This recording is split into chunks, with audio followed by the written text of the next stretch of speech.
Hello friends, मीनाज किचनमध्ये तुमचं खूप स्वागत आहे। आज आपण अगदी वेगळी भाजी बघणार आहोत, कोवळ्या बांबूंची भाजी। ती फक्त श्रावणात बांबू कोवळे कोंब येतात त्याला, त्याचं आपण भाजी करणार आहोत। ते असं वरचं जे कव्हर आहे ते काढून टाकायचे आणि हा जो पुढचा चॉकलेटी भाग आहे तो कट करून टाकायचा आहे। त्यानंतर असा मधला पांढरा भाग आहे त्याचे एकदम पातळ काप करायचे किंवा बारीक खिसणीने खिसून घ्यायचे आहेत। जेवढे पातळ केलं तेवढी त्याची चव छान लागते। त्यानंतर हे पाण्यात आपण मीठ टाकून उकळून घ्यायचं आहे। 1-2 उकळे आल्यानंतर आपण त्याला चाळून घेणार आहोत, गाळून त्याचं पाणी काढून टाकायचं आहे। उकळल्यामुळे पिवळं पाणी सगळं निघालेलं आहे आणि थंड झाल्यावर ते पिळून घ्यायचं आहे आपल्याला।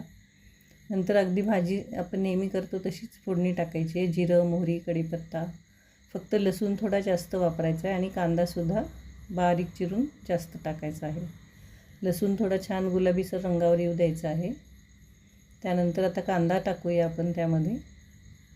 अशा वेगळ्या भाज्या ज्या असतात त्या कधीतरी मिळतात तेव्हा त्या नक्की ट्राय करायला पाहिजे। तर तुम्ही ही रेसिपी बघून बांबूची भाजी नक्की ट्राय करा। आणि मसाले आपण जास्त काहीच वापरले नाहीत, फक्त तिखट, मीठ आणि हळद टाकलेली आहे। ते तेलावर छान परतून झाल्यावर जे पिळून घेतलेलं आहे बांबूचं मिश्रण ते आपण ह्याच्यामध्ये टाकून घ्यायचं आहे आणि छानसं वाफवून झालेलं आहे। वाफल्यानंतर अगदी थोडासा गूळ टाकायचा आहे त्याच्यात, अगदी पाव चमचा। त्याचा जो उग्रपणा आहे तो जातो त्यामुळे। आणि नंतर कोथिंबीर टाकून आता ही भाजी अगदी झटपट आपली तयार झालेली आहे। तर अशाच विविध आणि छान छान रेसिपींसाठी तुम्ही माझ्या चॅनलला सबस्क्राईब, लाईक आणि शेअर करा।